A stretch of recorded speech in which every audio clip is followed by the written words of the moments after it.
1340 96.5 KVGC. On the phone with me this morning, Douglas Viviani of Everything Old is New Again. Tonight, Douglas and David Cohen co-host a show called Everything Old is New Again. Anchors our Saturday and Sunday evening programming. The little show that could. It examines our pop culture, where it came from, why it's still popular, and definitely puts the word F-U-N back in radio again. Douglas, good morning. Good morning. It's great to talk to you again.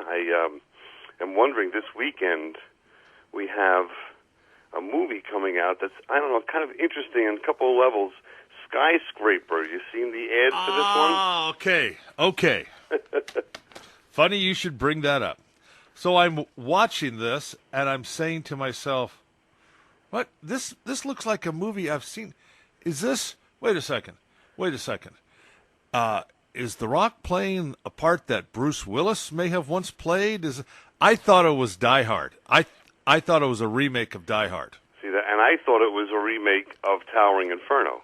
Oh, remember that one from Paul Newman and Steve McQueen? Yeah, that wasn't that a Irvin Allen, one of those? Yes. One of those like airport. Remember the airport series?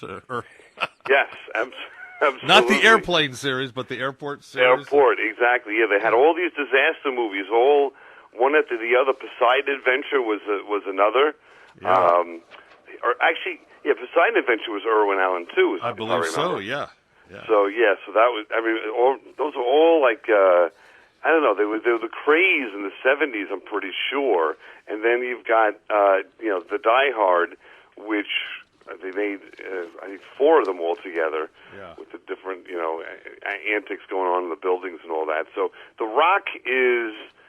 I think if you look at the box office draws and who are, the number one draw and so forth in America, I think he's in the top 5. He might even be top 1 or 2 now of box office draws. Do you go to movies just because of a particular star? I don't do that anymore, but that's what he's at. He's amazing how he's gotten to that level. No, and I don't know if I ever did. Now, maybe that's not true, but I don't think so. No, I don't think I went to. Maybe back in the peak of Arnold Schwarzenegger's movie career, I might have gone, yeah, Arnold's in it. Let's go see it. It'll be good. He'll come up with some catchphrase that we'll use for the next 6 months.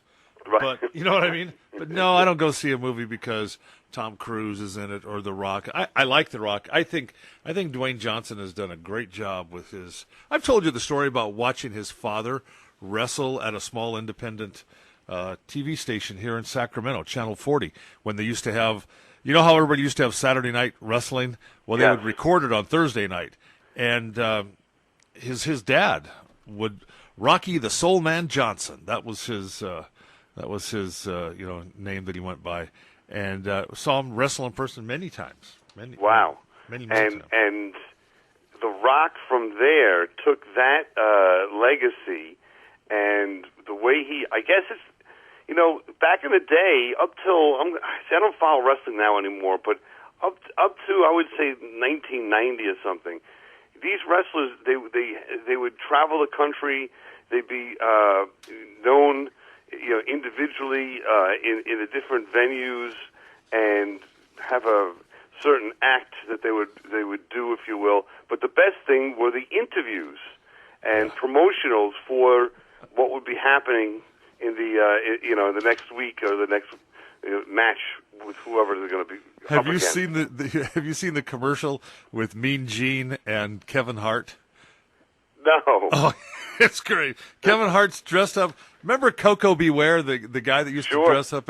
Well, he kind of looks like Coco Beware, and he's, Gene, I'm here to tell you. And he's talking about, I don't even know what the heck they're selling because I think it's so great, the commercial. I think it might be a soda. What is Kevin Hart hawking these days? Isn't it? Like I know he's doing a tour of a comedy tour. Maybe it's that. I'm not sure. No. It's some product, some brand. Okay. I think it might be soda, but yeah, it's funny. But I mean, those little vignettes, the way that these characters, the personality they had, the way that they spoke, the Hulk, the way he used to be going on about whatever, and start talking about, do your vitamins and what you're going to do when the Hulkamania comes crashing down on you and all this.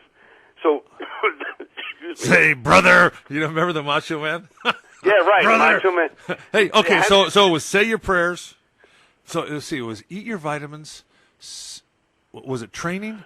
Training, yeah, training. Eat your vitamins and say your prayers. Right. Yeah, that was that was the Hulk, and so then there was all of that, and it kind of went to the wayside, and then the Rock came back, and his was so amazing and so funny, and his promotionals. He really learned how to be a personality, and that catapulted him into stardom in the movies. Which who would have thought? I mean, who would you ever? I mean, seriously, even with the Hulk when he did a couple of TV shows, whatever. Who would ever thought back in the day a number 1 or 2 or 3 movie star in the country will be a wrestler from? WWF. Who would have thought that? Never thought it. Never, ever thought it. And back in the day, remember when Hulk did a series of movies? Going back now, WWF, not the World, Animal Federation or whatever but right. remember when it was the Worldwide Wrestling Federation? Yes, it was actually WWF back in the day, right? Well, back then, the McMahons branched off and they had a a production company, and Hulk was in like 2 or 3 different movies, like a babysitter, and he was a secret agent. He was different. I can remember going to see them with my son, and then also remember, I think Big Show did a couple of them also. And definitely John Cena. John Cena's been in a bunch of but so does Batista, this mean? But the guy Batista, he's in Guardians of the Galaxy. So do you think we're going to see, to put this to bed, a whole rash of maybe remakes of Poseidon Adventure, maybe The Birds, Die Hard? Do you think anybody would? Do you think they would dare to remake Die Hard? I think. Remaking, they've remade so many that should never, they did Ben-Hur over again. I mean, who would have thought they would do that? Now, I'm not saying Die Hard was a bad movie. I liked that whole Die Hard series.